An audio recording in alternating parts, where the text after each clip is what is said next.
Assalamualaikum sobat, salam damai dan bahagia selalu buat kita semua. Coba deh kita jujur bentar. Dunia sekarang tuh makin aneh, makin panas dan makin gak bisa ditebak. Setiap kali buka berita, selalu aja ada konflik baru. Negara saling nyalahin, ekonomi makin gak jelas.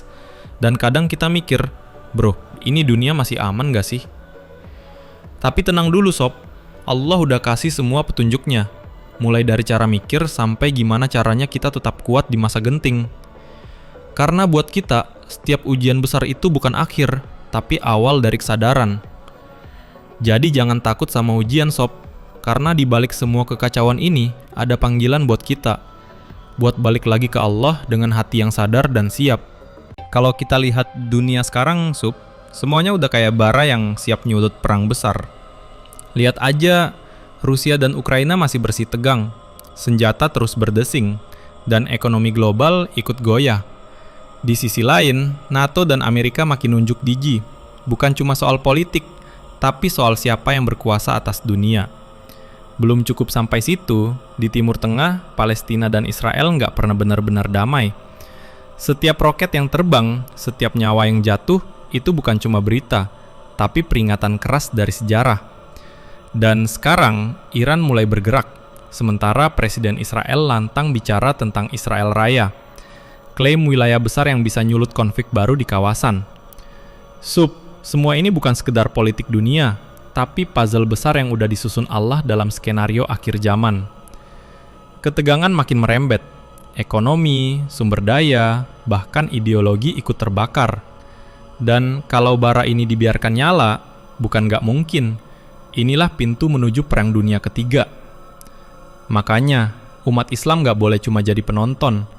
Kita harus paham arah zaman, dan siap menghadapi badai besar dengan iman yang kokoh. Oke, Sob, sekarang kita masuk ke bagian yang paling real. Gimana sih cara umat Islam bertahan kalau dunia udah mulai chaos gara-gara perang? Pertama, ingat satu hal dulu. Yang paling bikin kita kuat bukan bunker, bukan senjata, tapi iman.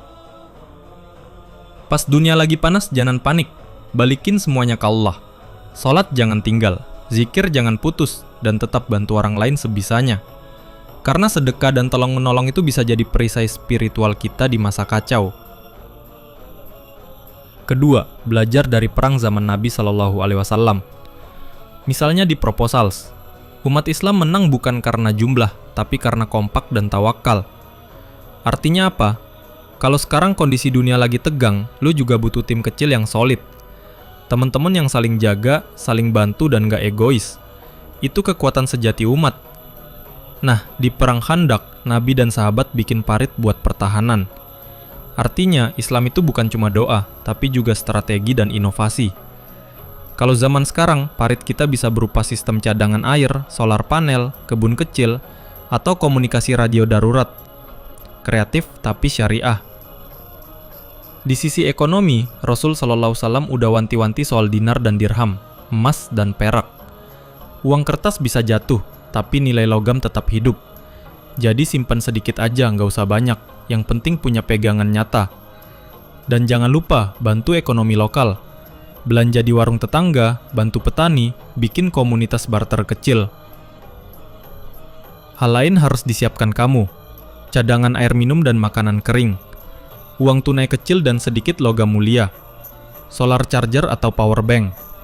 Radio portable buat komunikasi. Ingat, Islam gak pernah ngajarin kita buat takut sama fitnah akhir zaman, tapi buat siap. Kuat bareng, bantu bareng, dan tetap berpegang pada iman.